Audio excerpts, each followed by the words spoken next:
എൻ്റെ കയ്യിൽ ഒരു 5 പൈസയില്ല. ഒരാപത്ത് വന്നാൽ ആരോട് ചോദിക്കും? മാത്രമല്ല, എൻ്റെ വീട്ടിലും ഒന്നുമില്ല, ഒരരി പോലുമില്ല. ഇപ്പം ഞാൻ എന്ത് ചെയ്യും? ഞാൻ ആരോട് മേടിക്കും? പൈസ കിട്ടുമ്പോൾ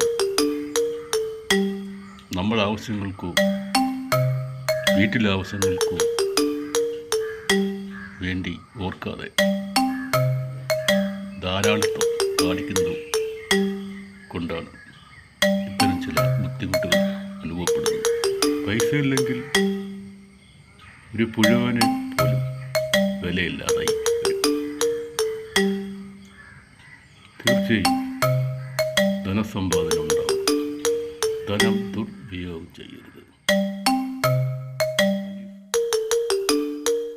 മണി സവർ പവർ.